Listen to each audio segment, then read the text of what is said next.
Hello everyone, welcome to logical education. I am Raksha Raghuvanshi और इस lecture में हम जानेंगे नेशनल ई विधान एप्लीकेशन क्या है, नेवा एप्लीकेशन क्या है, किस तरह से बेनिफिट होगा इसका।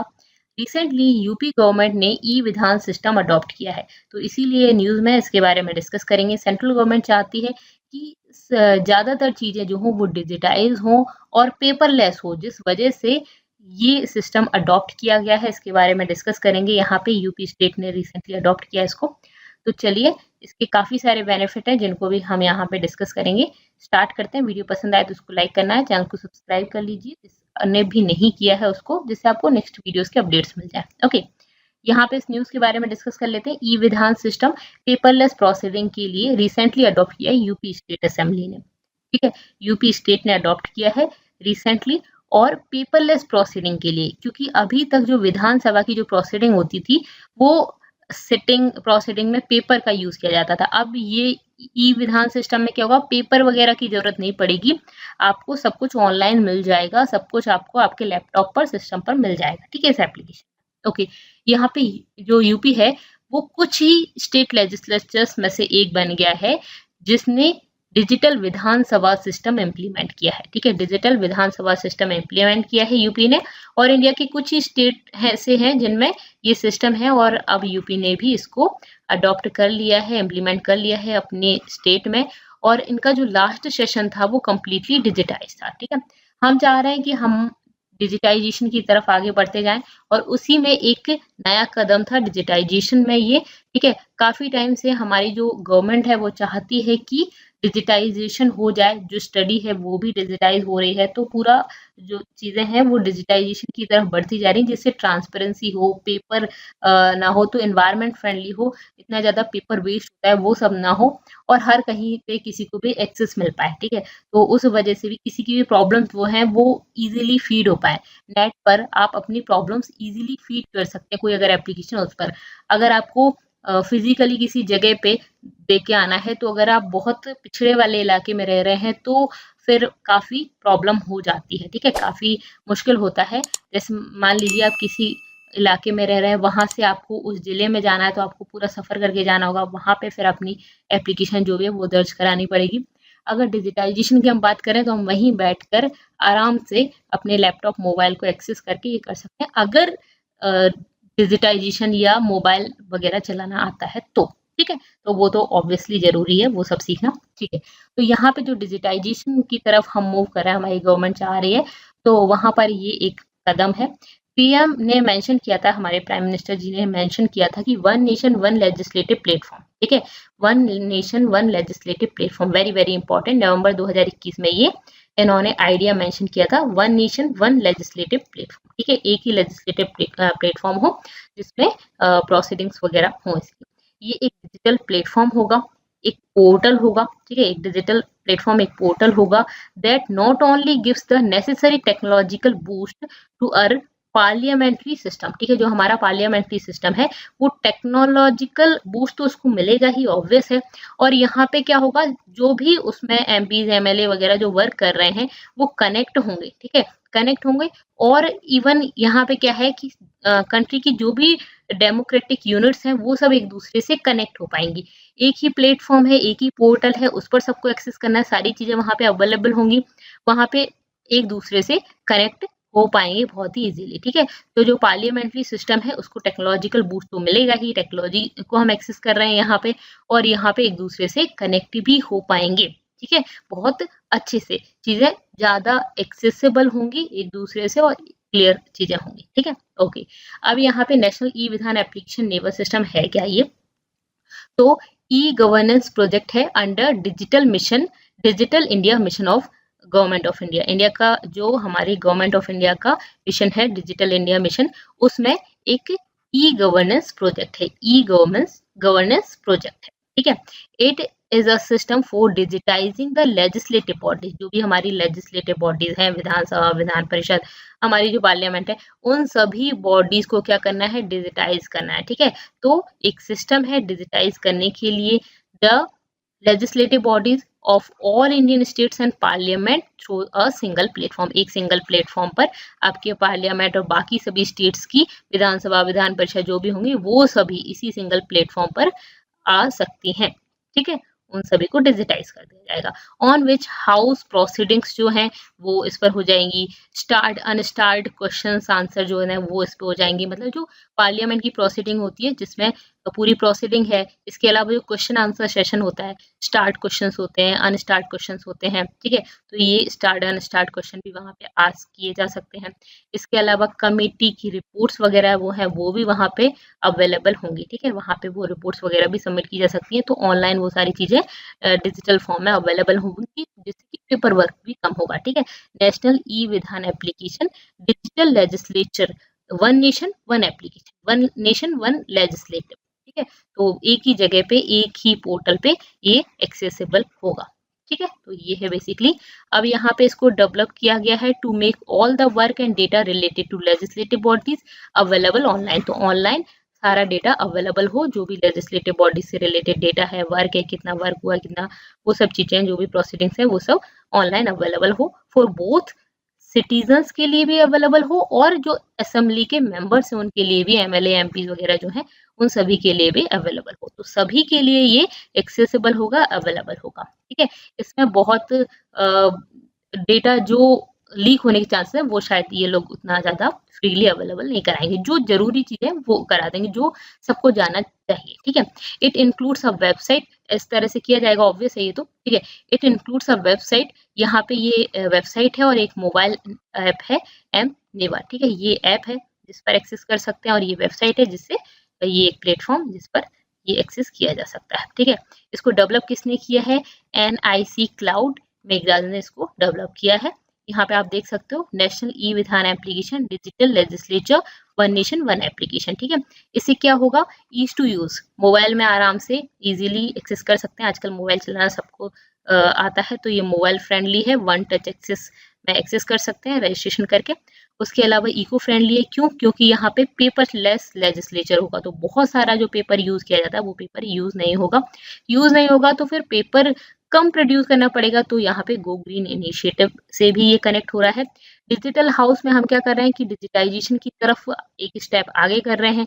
तो digitisation of house proceedings with live webcasting. ठीक है, तो जिस तरह से आप ऑनलाइन लाइव स्टडी करते हैं सेम उसी तरह से लाइव आपकी हाउस प्रोसीडिंग्स होंगी। ठीक है, ओशियन ऑफ इंफॉर्मेशन। ठीक है, यहाँ पे बहुत सारी इंफॉर्मेशन एक ही जगह पे आपको मिल जाएगी। ठीक है, authentic knowledge pool for members, citizens and researchers. तो सबको यहाँ पे एक्सेसिबल होगी, जो भी इंफॉर्मेशन उनको चाहिए होगी, जो भी प्रोसीडिंग्स वगैरह से रिलेटेड या जो भी डेटाबेस हमें जरूरी होगा रिसर्चर्स वगैरह के लिए, तो वो इजीली एक्सेसिबल होगा यहाँ से।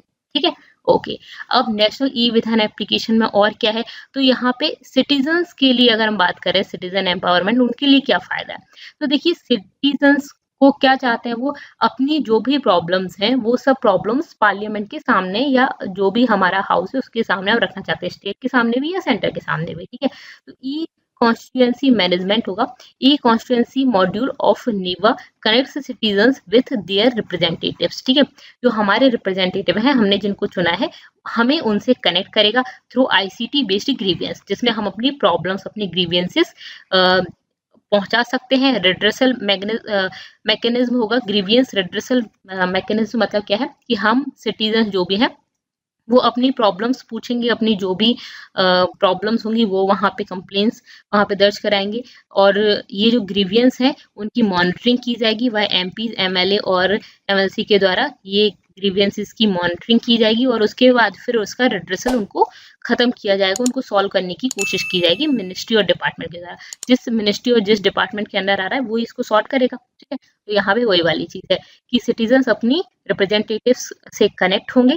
ठीक है, तो अपने जो भी ग्रीवियंस, अपनी जो भी प्रॉब्लम्स हैं उनको यहाँ पे दर्ज कराएंगे, उनको फिर चेक किया जाएगा, मॉनिटर किया जाएगा और उसके बाद फिर उनको सॉल्व करने की कोशिश की जाएगी, एंड दस strengthening democracy through e governance. ठीक है, तो इससे क्या होगा? ट्रांसपेरेंसी होगी और डेमोक्रेसी भी स्ट्रेंथन होगी। जिनको हमने चुना है हमारे काम के लिए वो एक्चुअल में हमारा काम कर रहे हैं नहीं कर रहे हैं, ये चीजें भी हम ट्रैक कर पाएंगे। ठीक है, तो ऑनलाइन काम होने से सबकी नजर में आता है और इस वजह से काम थोड़ा अच्छे से भी होता है। आपने एक चीज नोटिस की होगी। ठीक है, ओके, अब इसमें और क्या है, यहाँ पे नागालैंड जो है वो असेंबली बना, फर्स्ट स्टेट असेंबली बनी नागालैंड की असेंबली, जिसने इम्प्लीमेंट किया नेवा को, मतलब कि नेवा को इम्प्लीमेंट करने वाली पहली असेंबली कौन सी बनी, नागालैंड असेंबली, ठीक है, नागालैंड की असेंबली। ओके, और इसने कब किया था, मार्च 2022 में, अभी रिसेंटली ही किया है इन्होंने, 3-4 मंथ पहले। लोकसभा स्पीकर ने यहाँ पे ये भी बोला था कि proceeding of all legislature will be available on one platform bye 2023, ठीक है, तो 2023 तक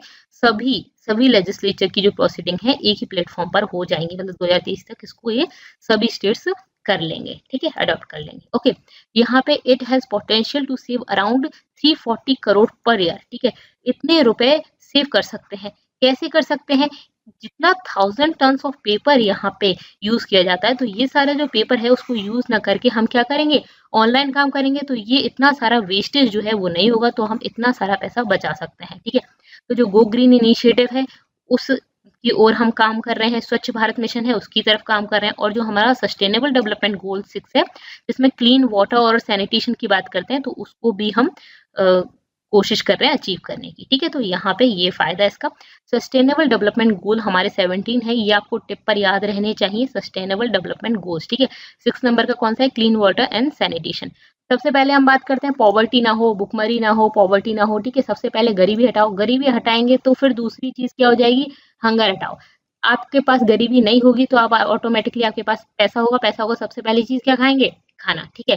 तो पॉवर्टी ना हो, सबसे पहले पॉवर्टी नहीं होगी तो आराम से आपको भूख भी आपकी मिट जाएगी। तो जीरो हंगर की बात करते हैं, पहला पॉवर्टी, नो पॉवर्टी, दूसरा हमारा जीरो हंगर। फिर उसके बाद अगर हमने हंगर खत्म कर ली तो हम क्या बात करते हैं, स्वस्थ रहें। पहले तो सबसे पहली चीज है कि हम स्वस्थ रहें, उसके बाद कुछ और, ठीक है। तो स्वस्थ रहेंगे तो good health and wellbeing third वाला हो गया।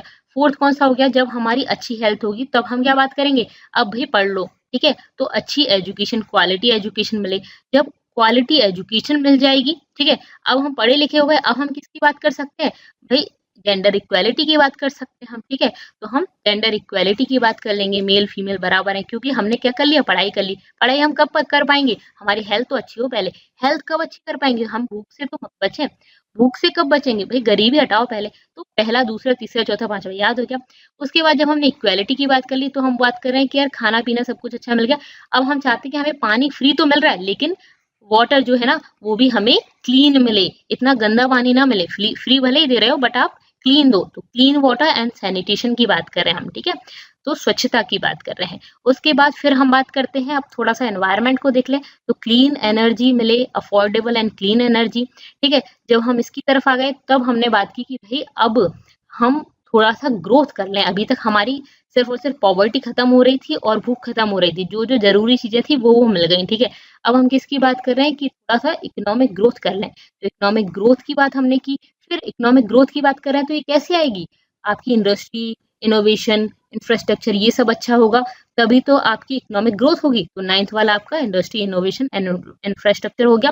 फिर उसके बाद हमने बात कर ली, जब हमने ये सारे टॉपिक्स हो गए तो हमने बोला कि जो आप मतभेद करते हो, इनइक्वालिटी करते हो, उसको कम करो, इनइक्वालिटी को रिड्यूस करो। जब सब चीजें आपके पास आ गई तो आप कह रहे हो कि भाई अब एक्स्ट्रा चीजें भी डिमांड कर लेते हैं, इनइक्वालिटी को रिड्यूस करो, इनइक्वालिटी को रिड्यूस करो, फिर सस्टेनेबल सिटीज एंड कम्युनिटीज वगैरह ये बनाओ, ठीक है।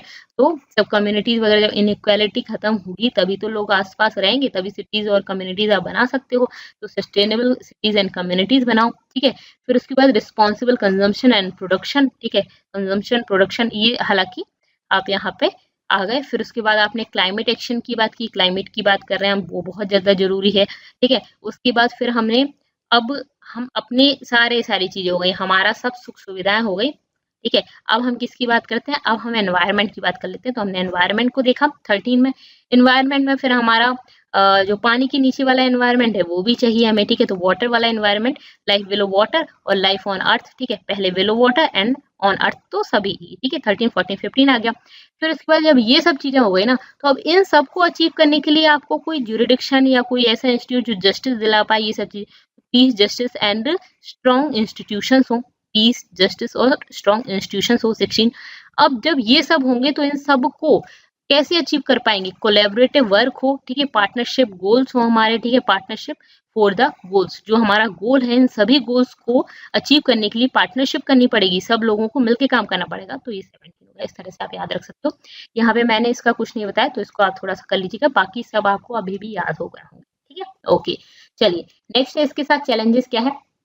जो ई विधान सिस्टम की बात करें उसके साथ चैलेंजेस क्या है। तो आपने बोला कि पेपर तो आपका रिड्यूस हो रहा है, पेपर का यूज, तो यहाँ पे एक ये बहुत अच्छी चीज है। यहाँ पे इंटरनेशनल पार्लियामेंट्री यूनियन जो है एक ऑर्गेनाइजेशन है जिसमें 170 पार्लियामेंट्स हैं इंक्लूडिंग इंडिया। ठीक है, outline some challenges in this regard. इन्होंने क्या किया था, इन्होंने कुछ चैलेंजेस बताए। तो इन्होंने बताया कि access to devices and reliable internet and electricity was an issue. ठीक है, आप पेपर यूज नहीं कर रहे हो लेकिन इलेक्ट्रिसिटी तो यूज कर रहे हो, तो इलेक्ट्रिसिटी आपका ऑल टाइम इलेक्ट्रिसिटी अवेलेबल हो, और ये जो दूर विलेजेस वाले एरिया हैं उनमें भी अवेलेबल हो, ऐसा थोड़ा मुश्किल हो सकता है, तो ये एक इशू आ सकता है। ठीक है, और यहाँ पे इंटरनेट पर रिलायबल है हम। ठीक है, तो अगर मतलब हम पूरा रिलाय करते हैं इंटरनेट पे, तो अगर हम इंटरनेट पे डिपेंडेंट हैं तो इंटरनेट हमें फुल टाइम एक्सेसिबल होना चाहिए हमारे लिए, और अच्छी स्पीड के साथ होना चाहिए। ठीक है, तो सभी डिवाइसेस और के लिए इंटरनेट अवेलेबल हो, इंटरनेट पूरा अच्छे से मिलता रहे, कनेक्ट होता रहे, और इलेक्ट्रिसिटी चाहिए, वो एक इशू आता है particularly for legislatures representing rural community. ठीक है, तो मैंने ऑलरेडी बताया था रूरल कॉन्स्टिट्यूएंसीज में जो लोग हैं रूरल एरिया विलेजेस वाले एरिया में, उनके लिए इंटरनेट और इलेक्ट्रिसिटी दोनों ही एक बड़े मुद्दे हैं। ठीक है, 2018 की रिपोर्ट में ऐसा आया। लैक ऑफ ट्रेनिंग एंड यहाँ पे ये सबसे बड़ी प्रॉब्लम है कि जो एमपी एमएलए जो हैं उनकी ट्रेनिंग, ठीक है, तो ट्रेनिंग उनको दी जाए कि वो आराम से इस चीज को यूज कर सकें। और यहाँ पे एक और इन्होंने कंसर्न बताया है ओवर सिक्योरिटी। जब आप सारी चीजें ऑनलाइन करोगे, इसमें जो भी मेन जो चीजें हैं वो लीक ना हो जाए डेटा, तो उसकी भी एक दिक्कत है, तो सिक्योरिटी का इशू भी यहाँ पे आता है। ठीक है, तो एक सिक्योरिटी का इशू है और ट्रेनिंग, ठीक है, लैक ऑफ ट्रेनिंग, और बाकी इलेक्ट्रिसिटी और इंटरनेट वाला इशू है। 2020 की रिपोर्ट में ये आया। तो मैंने आपको ये बताया था कि इसमें सारी अगर चीजें अवेलेबल होंगी, सारा सब कुछ नेट पे अवेलेबल होगा, तो आसानी से हैक करना इजी हो जाएगा। तो ये एक कंसर्न है, ये चैलेंजेस इसके साथ। ठीक है, अब इस तरह के सिमिलर सिस्टम्स क्या किसी और कंट्री ने किए हैं? तो हाँ, गवर्नमेंट ऑफ दुबई जो है वो पहले ऐसी गवर्नमेंट है जिसने 100% पेपरलेस कर दिया है। ठीक है, तो पूरा डिजिटाइज कर दिया इन्होंने अनाउंस किया था ऑल प्रोसीजर्स जो होंगे वो कम्प्लीटली डिजिटाइज होंगे, और इन्होंने 350 मिलियन $USD इतना सेव किया है, 14 मिलियन मैन आवर्स सेव किए हैं इन्होंने। ठीक है, तो पेपर इन्होंने सेव किया है, पेपरलेस करने से इतना सारा पैसा भी इन्होंने सेव किया है। और यूएस गवर्नमेंट जो है उन्होंने 2019 में अनाउंस किया था, और इन्होंने बोला कि 2022 के एंड तक सारा गवर्नमेंट एजेंसी जो है वो पेपर के साथ डील करना बंद कर देंगी, सब कुछ ऑनलाइन हो जाएगा। ओके, ठीक है, डिजिटाइज फॉर्म में हो जाएगा। तो यहाँ पे ये सब चीजें हमने डिस्कस की। ये इसकी पीडीएफ चाहते हैं तो टेलीग्राम चैनल को ज्वाइन कर सकते हैं, इसके डिस्क्रिप्शन में ये लिंक दे रखी है, उस पर क्लिक करेंगे तो टेलीग्राम चैनल पे पहुंच जाएंगे। इसके अलावा इंस्टा फेसबुक पर भी आप मुझसे जुड़ सकते हैं। That's all for this lecture. पसंद आता है तो लाइक करना है, ये आपकी ड्यूटी बनती है, और इसके अलावा सब्सक्राइब कर लेना है चैनल को अगर नहीं किया है तो, और अपने फ्रेंड्स के साथ शेयर करिए। Thank you so much and for watching.